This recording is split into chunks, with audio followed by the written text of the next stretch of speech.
You already know what time it is. Animated horror stories. Animated horror stories. Dun, dun, dun, dun, dun, dun.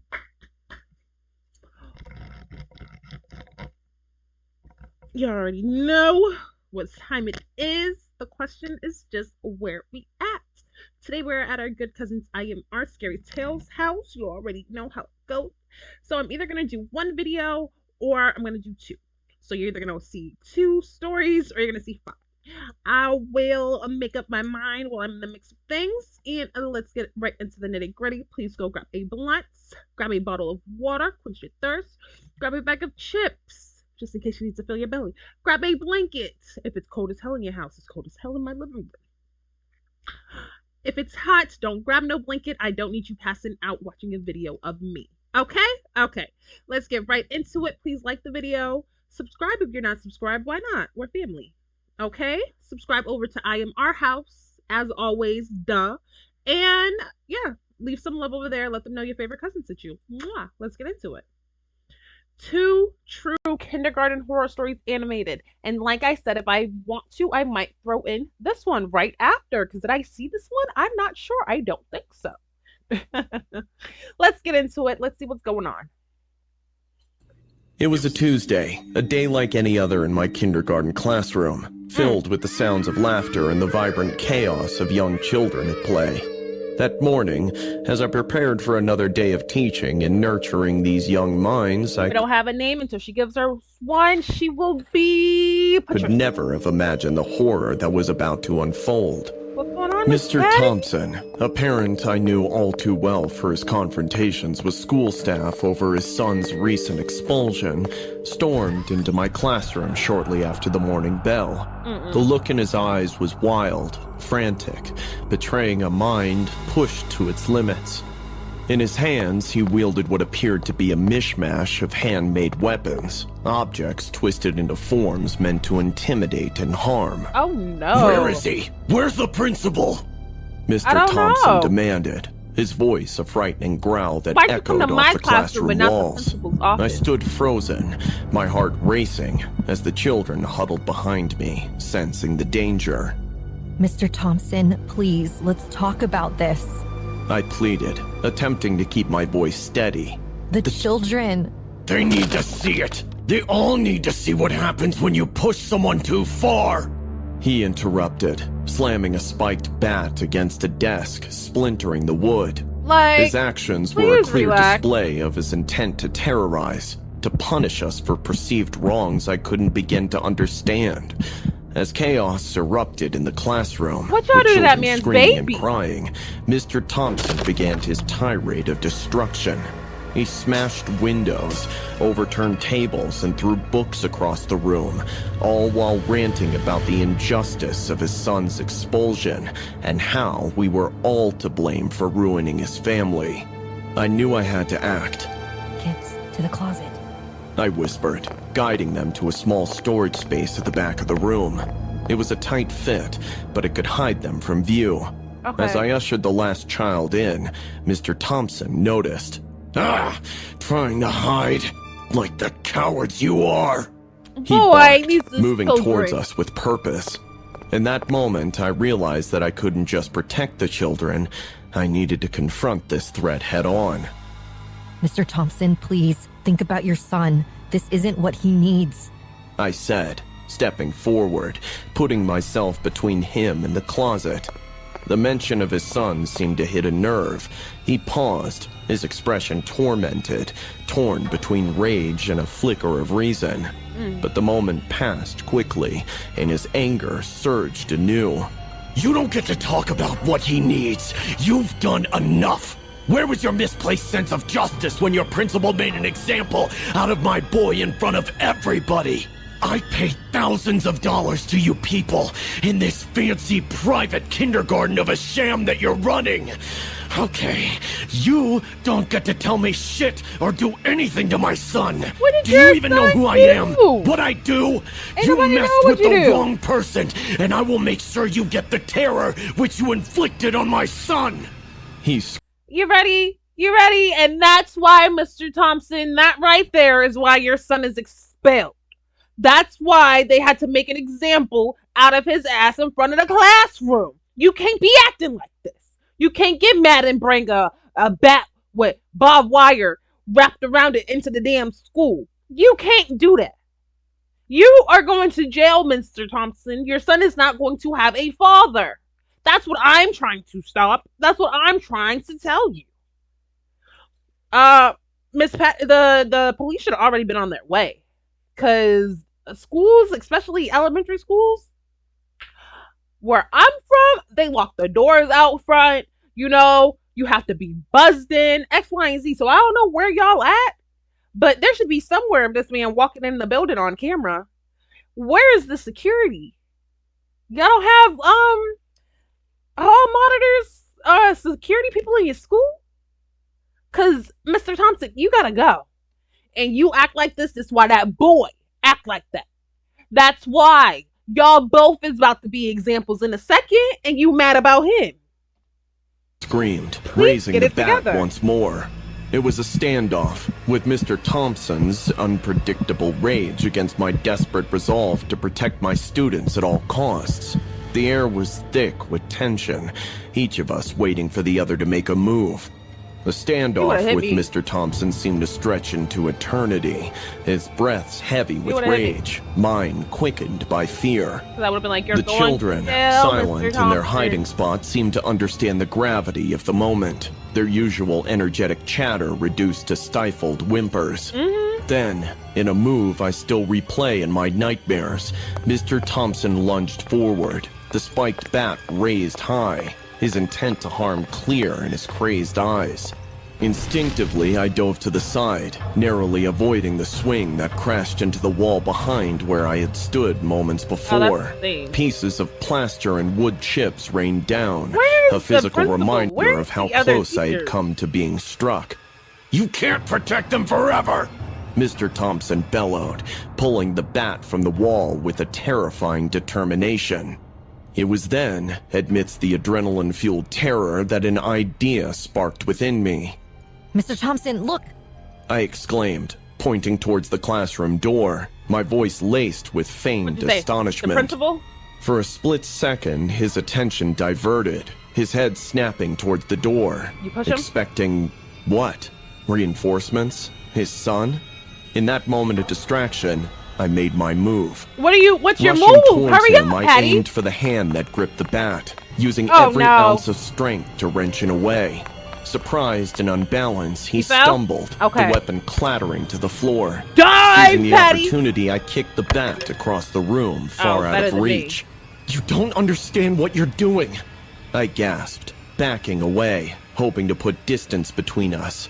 But Mr. Thompson, fueled by a mix of humiliation and unchecked fury, was not deterred. He charged, intent on using his sheer physicality to overpower me. The ensuing struggle was a blur of motion and desperation.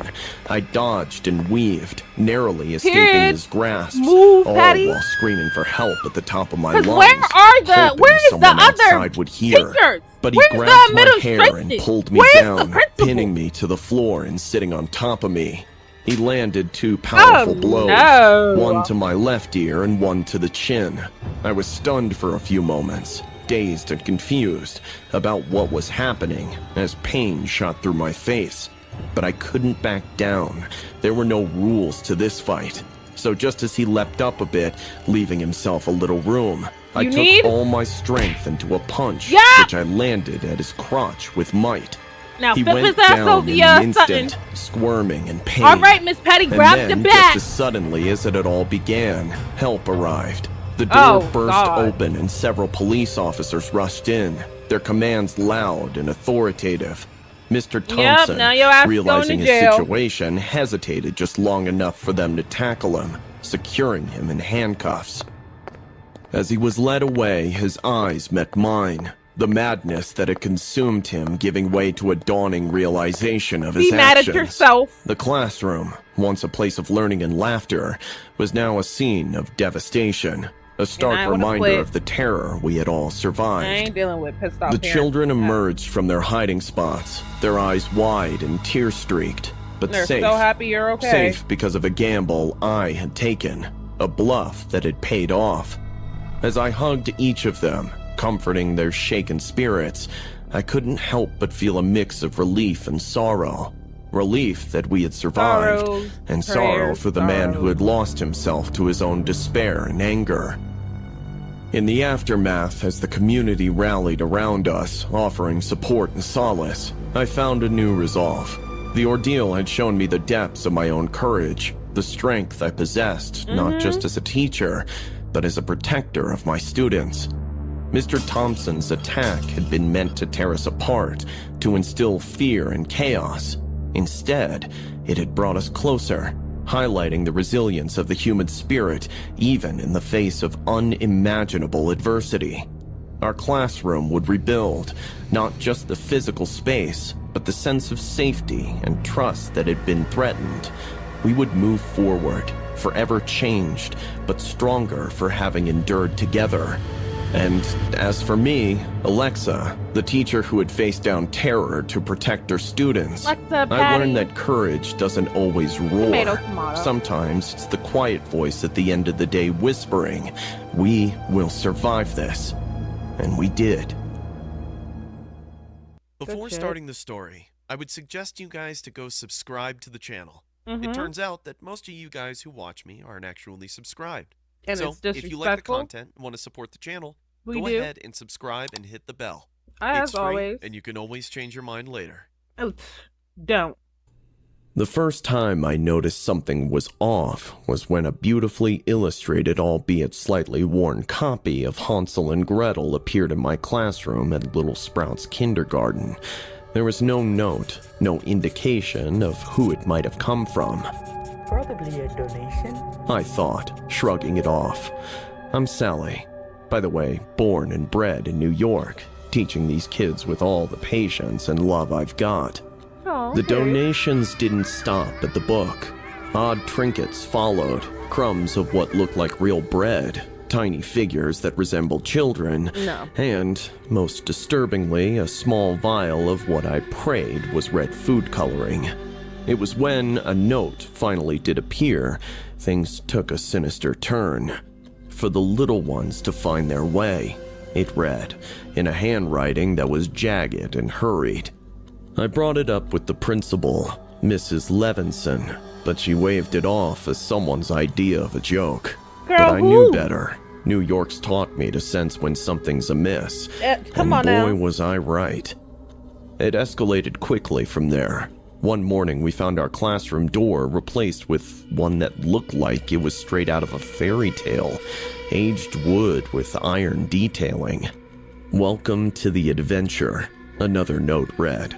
This time, the staff was alarmed, but before we could delve deeper, the day's horrors unfolded. The door The closed. storyteller, as he called himself, made his grand entrance, Oh! masked and robed, turning our school into a stage for his twisted narratives.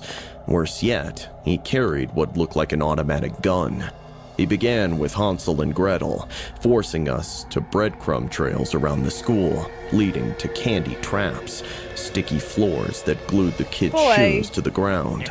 His laughter echoed through the halls, a sound I won't easily forget. Next, he twisted the Pied Piper, playing eerie music all over the school's PA system. The children, entranced or perhaps just confused, followed the sound to the gym, where they were met with a maze of pipes and ropes.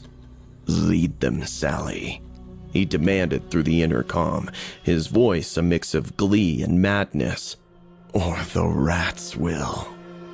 I did as told, heart pounding, as I navigated the children through the maze, all while trying to shield them from the reality of the terror we were facing. His temper flared at any deviation from his script, objects being thrown from shadows, narrowly missing us as he bellowed corrections. The next of his performance was the most horrifying. "Sleeping Beauty," he declared, A student, little Emily, lay asleep in the center of the classroom, surrounded by thorns, real rose bushes he'd somehow brought inside, complete with sharp thorns. "Wake her, but beware the thorns, dear Sally." His voice taunted from somewhere I couldn't see. I wanted the kids to not panic, so convinced them that the masked man was just playing a game and we have to play along. It took every ounce of my being not to break down in front of the children. Using a path I cleared of thorns, I reached Emily, waking her with a gentle shake. It was a game to him, but a nightmare to us. One that felt too real, too dangerous. That is when Mrs. Levinson broke and rushed to her office to ring an alarm, but the masked man's bullets were faster. Mrs. Levinson's body fell with a light thud and skidded off on the floor as the gunshots terrified us all. Kids started screaming, teachers started shivering and crying, and then he yelled at the intercom again to quiet us all. "If anyone tries to make a call, a bomb would go off. If anyone tries to run out of the school, a bomb would go off. If anyone tries anything to disrupt my game, even if it's a kid or a teacher, they will die. I have my eyes everywhere." Don't be rude. I had a feeling that the final act was yet to come, a revelation that would shake me to my core. I had to signal for help somehow. That is when I got an idea. As we were told to take the kids out to a different classroom, I got my hands on turpentine oil, which was used in art classes. As we were leaving, I quickly ran and soaked a curtain in it before picking a magnifying glass and focusing the sunbeam on it. It didn't take much time for it to light up, and I rushed out of the room, pretending not to know anything. Every minute passed with the staff and students of Little Sprout's kindergarten on edge, y'all better be careful. He waiting might for blow another everybody shoe to up. drop. Don't And seem drop as if he cares. it did, in the most unexpected and horrifying way. Suddenly, there was an artificial fog everywhere inside a different classroom that he invited us in, and a life-sized figures of wolves lurking between the trees. Little Red Riding Hood. A note pinned to the front door announced, the jagged handwriting now hauntingly familiar. This time, the storyteller emerged from the shadows, dressed as the grandmother, his mask grotesquely resembling an older woman. "Oh, Sally, what big responsibilities you have," Sally, he girl, crooned, stepping have into to the do with light, the staff he frozen keeps in saying, fear "Oh, behind Sally, me. oh, Sally." The task he set before us was macabre, a scavenger hunt for items to save Grandma from the wolf, hidden somewhere in the fog. With each item found, he would release a child from the cage he'd built out of tables in the middle of this nightmare. His temper was explosive. Any misstep from us or the children resulted in a tirade of shouts and bullet shoots. As the day wore on, his demands grew more bizarre and dangerous. He wanted us to reenact scenes from the story, with him narrating every move. It was during one of these performances, as I had to pretend to be Little Red Riding Hood, that I noticed something. A pattern in his madness. Each tale he chose was about children overcoming fears, outsmarting their foes. It was a slim chance, but it was all I had. I began weaving hints into our performances, signaling the children to be brave, to remember what we'd learned in class about real and make-believe. All the while, the storyteller watched, oblivious to the silent rebellion growing under his nose. The climax of his sick game came with a final note, left on the face of a little child. "The grand finale awaits, dear Sally. Come to the library, and let's end this story together." I knew it was a trap, but I also knew it was an opportunity to end this once and for all. I entered the library, the air thick with anticipation. Sally, what's this got to do with He you? was there, waiting, the grandmother mask now lying on a table who's beside that? him, his real face shrouded in shadow. Ew. You've played your part well, Sally, but like all good tales, this one must come to an end. But I wasn't alone. The fire which I had set alerted the passerbys, and firefighters were called along with police. They immediately realized that something wasn't right and called backup. The storyteller was so engrossed in his tales that he never even heard the faint sirens, and soon the police burst in. The storyteller, caught by surprise, was quickly apprehended. As they led him away, his identity revealed. I couldn't believe my eyes. Who? Mr. Thompson, the quiet librarian who'd been with us for years, his No mind way. lost to grief after losing his own child, had become the storyteller. He'd sought to recreate his twisted version of children's stories, where the stakes were life and death, believing he was teaching them resilience through fear. The aftermath was a blur of police statements, counseling sessions for the children and staff, and a community trying to heal. Little Sprout's kindergarten would never be the same, but we had survived, stronger and more united than ever. Good. Both of y'all became stronger than ever at the end of these ones. Yeah. Let's jump to the next one. Let's jump to keep this going. Cause what? Hopefully, like I said, hopefully I didn't see this. Good. No like there, meaning obviously I probably haven't seen it. I used to adore my job. The kids made me feel so loved and needed, and in return, I loved and adored them too.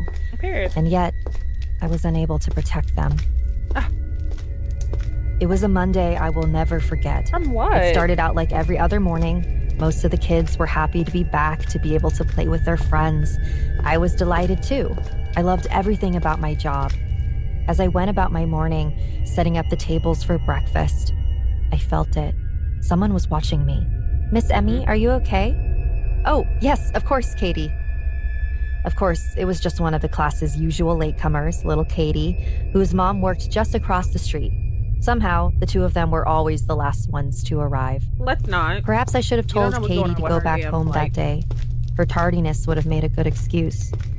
I hugged the scrawny little girl tight to my chest. She was a bit behind the others, smaller than kids her age, but with a mind as bright as the sun.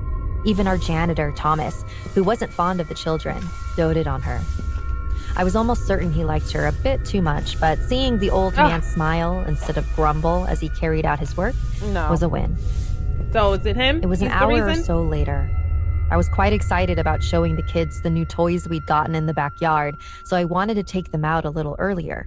Still, something felt off. All right, everyone, pair up, please. You know the drill. Quiet, gentle feet. In the hall we must stay. I ended my chant early when my eyes fell on an empty space where there should have been a child. No matter what I did, I was only counting 10 little smiling faces. I felt frozen for a second, my heart beating in my throat. Where was Katie? I remembered that she'd gone to the bathroom just 5 minutes ago, but I'd seen her slip back out to mess with Play-Doh right after. So how come she wasn't with the others? Katie? Katie, where are you? How could I lose one of the children? Fear crept up my spine, chilling my core. She had to be in the room somewhere still, right? Katie, this really isn't the time to be playing hide and seek. You Where know are the that other too, kids, right? bro? Do you have them with The you? children, of course, grew concerned within seconds, too. I pushed the emergency button on my phone. I needed help. This has happened before, and everything was fine, but my gut was telling me that wouldn't be the case this time. Before I knew it, I felt a little hand tugging at my skirt. Miss Emily, I What, saw baby? Mr. Smith talk to Katie a while ago. Maybe she's with him. Little Toby Taylor was a quiet child. Thank you, Toby. He was observant, though, so I could trust his words. Period. Still, Thomas wasn't allowed to take the children away from the classroom. Heck, none of the staff were. Not without my explicit permission. Period. Safety What was the fuck are you important, doing? yet somehow I... Miss Emily, hi! Katie! Katie was baby. there, standing at the door right by the main door. What a teddy She was bear! fiddling with her stuffy, What's her his eyes on the name? ground. Oh, poor thing must have thought she was in trouble. What's his name? Bastard! Like, I wouldn't even remember the name at that time. I would have been like, listen here, you big bald-headed bitch. Don't touch that Nan kid out my classroom. Not Nan kid out my classroom. Y'all was gone for way too long. Look at little Katie's face. What you do to her? Ugh. Well, normally she would have been, but Thomas behind her with an odd look on his face. His eyes had always been a bit strange, filled with an emotion I could never quite grasp. Thomas, I understand that you dote on some of the children. It's lovely, really, but it's taking not. one of them away without any permission, however, is damn strictly near forbidden. What? Perhaps I was just not used to dealing with adults as much as I was with children. After all, I spent most of my time with my class and the rest, well, planning for my job. I didn't have time to hang out with my friends or family as much as earlier. Still, I felt like that wasn't an excuse to feel like a deer caught in the headlights, and yet, there I was. I saw this little lamb wander off, brought her back. He said only that and nothing else, lightly pushing Katie towards me. When she let out a yelp, I finally saw it. Oh! Thomas wasn't empty-handed. Thomas, what you got a gun for? You lot are gonna do what I tell you. His voice was low, but I knew he wasn't joking. Children, we're gonna play a game of Simon Says, okay? But instead of Simon, it's... Thomas says, right? I knew that some of them noticed what was going on. Period, One baby. of the little girls whose mom worked with the police, Nellie, was inching closer to the wall, her eyes panicked. Others, however, baby. were too far away or perhaps too innocent to understand it. Yes, Thomas says, whatever. The man whom I viewed only as a cranky old guy before was suddenly a terrifying beast. He shoved Katie towards me, sneering. Katie whimpered, clinging to me with her short little arms. Thomas locked the door behind himself as he sat down. Thomas says, do not say a peep. His voice But, was almost right, playful you already when he called chanted, the but I knew emergency better. line. I So they placed a should be finger there. in front of my lips to encourage the children.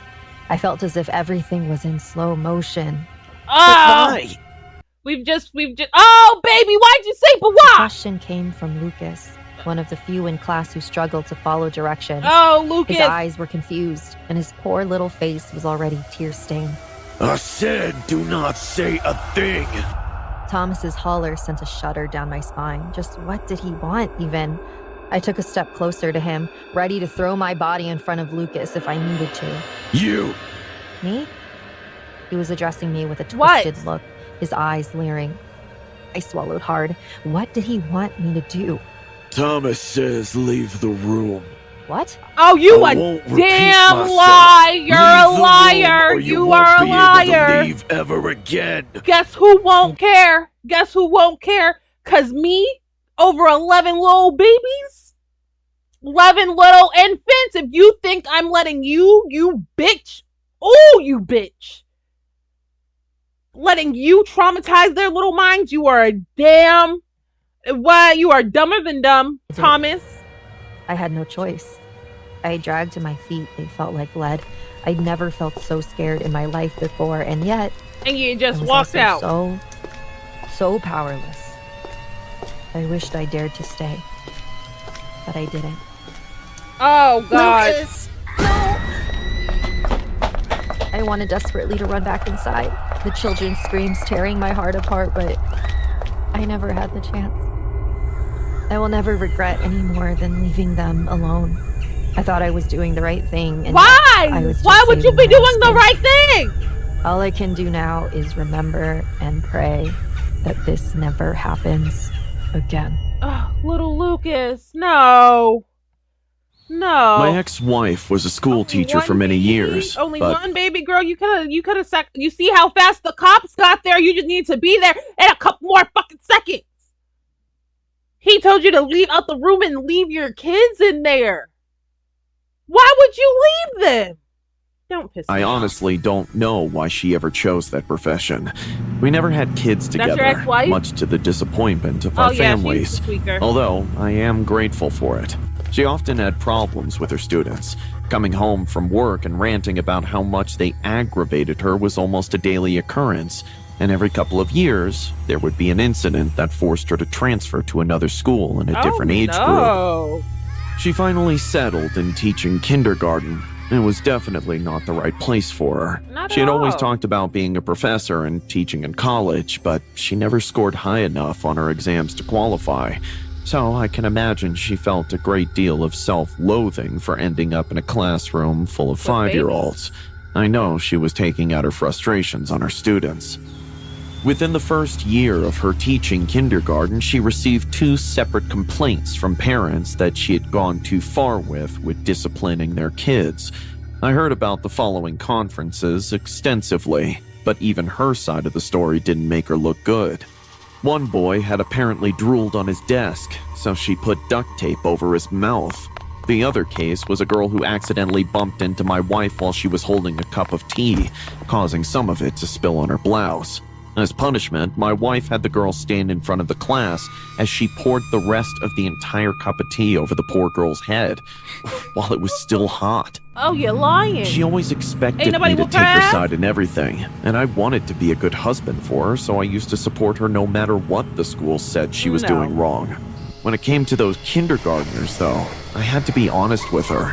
I told her she was taking it way too far, past the point of being strict and, well, to the point of abuse.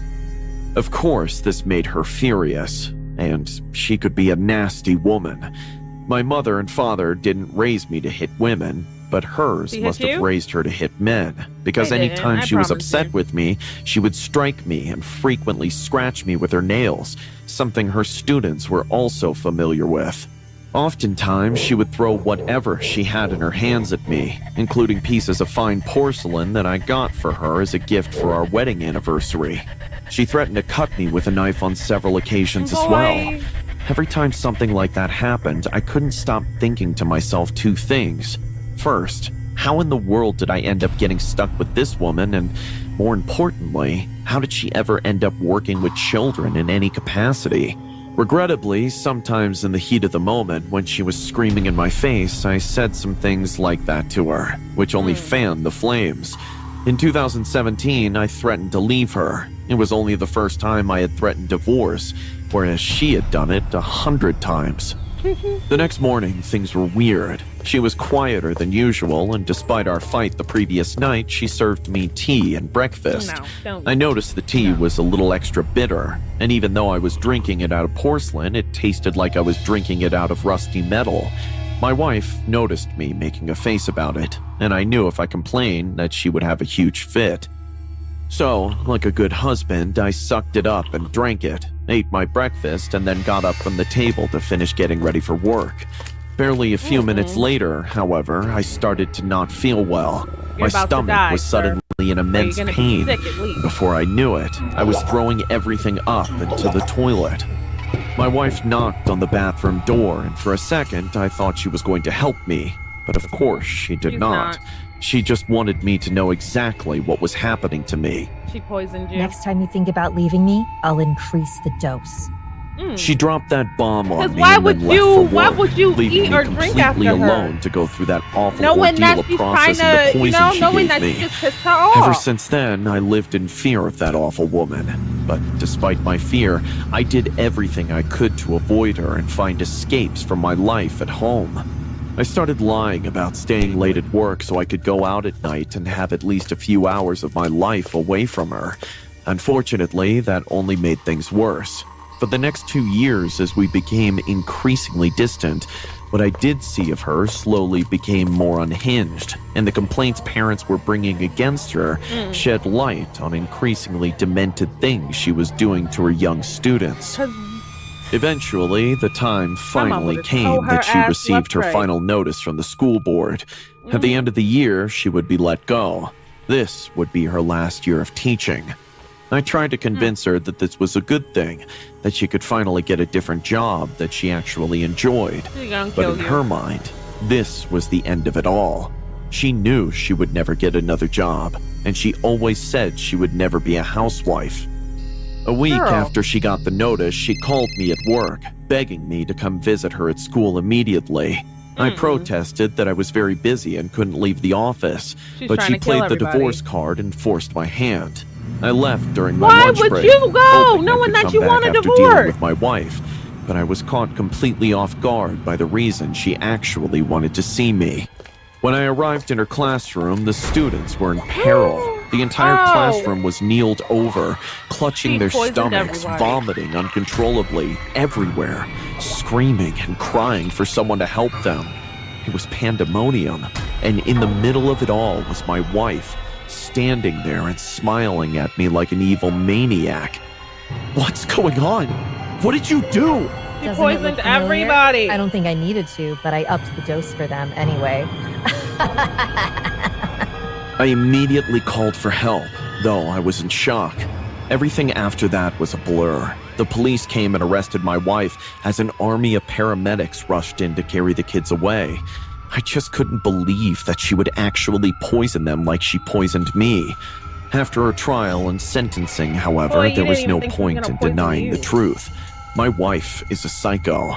Or I should really say my ex-wife was a psycho, because one of the children did not survive, which all but guaranteed that our justice system would not let her survive either.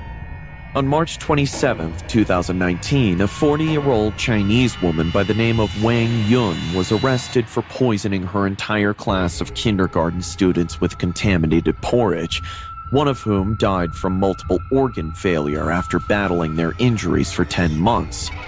The poison in question was silver nitrate, a highly corrosive and toxic carcinogen that in high concentrations can render the blood unable to carry oxygen throughout the body. During her trial, Wang Yun was described as a despicable and vicious person. Her husband also revealed that he believed she had poisoned him with the same substance just 2 years prior, although he was never hospitalized. Wang Yun was found guilty in 2020 by the local intermediate court and sentenced to death. Her picture was never released. In July of 2023, the Chinese authorities carried out her sentence. All right, children, take your paper and drawing equipment. Today, you'll be drawing your favorite animals. If you finish your drawing, raise your hand and present it in front of the class, okay?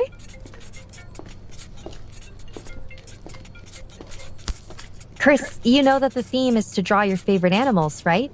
I'm not interested in drawing some stupid animals, Miss Carol. They're No. boring. Chris, I'm But sorry. you know everyone will present their drawing in front of the class, right? You I gotta don't get out of wanna my go. class. Are you sure, Chris? Don't you want to show your favorite animal in front of the class? No, I don't want to.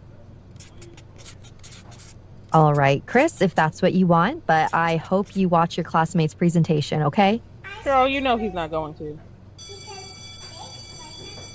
Chris, it's time for a break. Don't you want to go play with your friends? No, that's okay, Miss Carol. I just don't really have any friends. I was about to say, girl, well, you know maybe you don't if you have stop one. drawing for a moment, you could find a friend that shares the same hobby as you. Girl. Are you gonna make me stop drawing, Miss Carol? Like my parents did? Oh, no, Chris. Where- I mean, you can continue your drawing later after playing with your friends. I wonder what's wrong with that kid. What's wrong, Carol? He's Oh, possessed. no, it's just that new Y'all kid just put in Chris. whoever He's been in drawing my these class. strange symbols for the class today. Okay, that is creepy. He doesn't even want to play with his classmates. You know what's creepier?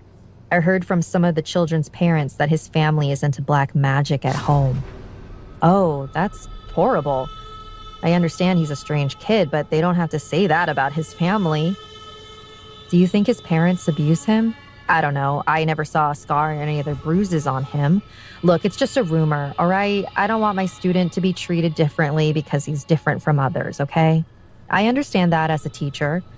Unfortunately, kids around his age did not think the same as we did, Carol. Well, girl, tell them kids to be nice. What's going on here? Nothing. I'm just playing with them like you said, Miss Carol. Yes, Chris, but that doesn't mean to make them cry. I'm sorry, Miss Carol, but I just wanted to show them my pets. Pets? Chris, we don't allow students to bring their pets in school. You know that. Oh, no, Miss Carol. I didn't bring them from home. I just found them in the school today. Wait, what do you mean you found them today? Hey, Oh, get back there's here. no worm. No, Ellie, stop. It's just a worm. He doesn't mean any harm. Are you okay, Carol? Yeah, I'm fine. Could you take care of those kids first? Yeah, sure. What the fuck is wrong with Carol?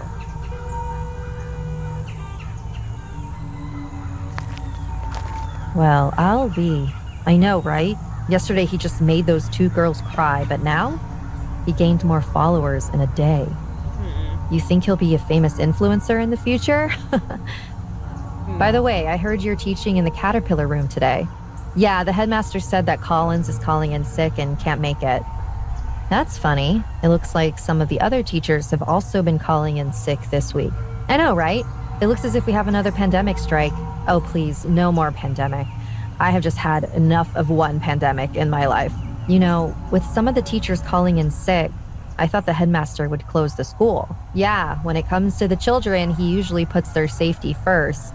But he told me he would not neglect their studies just because some of the teachers were sick. Well, we better take care of ourselves as well. Anyway, look out for the kids while I'm teaching in the next room, okay? All right, see you later.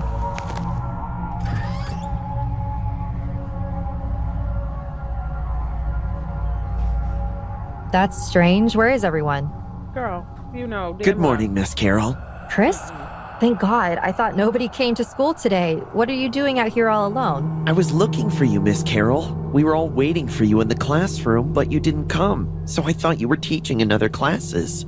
Oh, I'm sorry, Chris, but when I went to the classroom, I couldn't find you or the other children. Where are they now? Don't worry, Miss Carol. Everyone is coming to the school. In fact, we're all waiting for you. Huh? What do you mean? Done possessed everybody. Yes, join us, Miss Carol.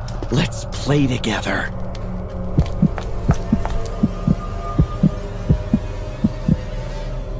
Shh, be quiet. They don't know we're here.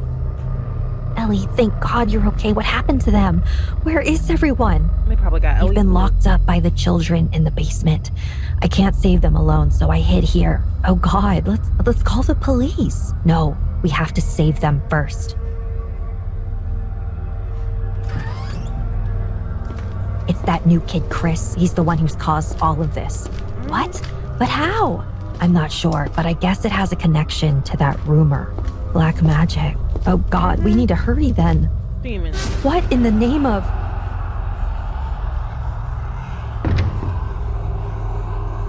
Welcome, Miss Carol. We've been waiting for you. Ellie, what is this? Wow. Don't blame her, Miss Carol. She's just Blame obeying her? my order.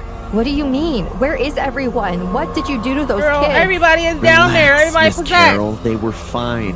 I just simply do what you've told me, making friends. Now look how many friends I've made. They also share the same hobby as me now. You see, drawing is not actually my hobby, Miss Carol. But these symbols, they are the real hobby. You sick little... Wait, what are you doing, kids? I've sacrificed my parents and every adult I could find in this kindergarten, but it's still not enough.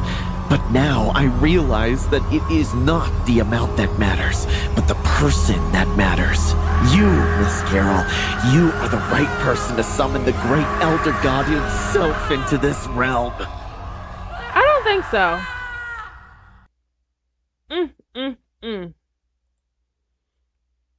Yeah. I'm happy I did both. But you gotta be careful with these damn kids. Let me know which story was your favorite. I will say the two at the beginning might be my favorite only because we saved them kids. What? All of the other ones, kids was just dropping left and right. I still can't believe old girl left the babies with bitch ass Thomas, because why would you leave them kids? And he said, Simon says be quiet, and Lucas said something off rip. So you know Lucas was gonna get a repercussion. Why would you take your big dumb grown ass and decide to walk about the thing? I don't know. That makes, that just pissed me off extra. But hey, let me know which story pissed you off the most. And then, oh buddy, at the end, you should have been snitching on your wife. She beat on you at the house. She's getting all these letters sent home. Come on now, put two and two together. You know she, and y'all don't even have no kids. Y'all don't have no kids, and y'all don't have no kids. She don't want to teach little kids. She want to teach grown people, and they keep sticking with her with kids. You knew some shit like this was gonna happen. She poisoned you the night before, and then poisoned the kids right after. You threatened divorce. She poisoned you. She said, "Come to the school. I need you." You said no. She said, "Bitch, she said, bitch, I'm gonna divorce you." You should have been like, "All right, continue." Like, ugh. Let me know your favorite. As always, please go over to IMR and subscribe over there. You see what they are throwing out. I did one from around the corner and I did one from 8 months ago. So you know that their stories is big and booming. Okay? Please subscribe over there. Please subscribe over here. And until next time, I love y'all. Bye.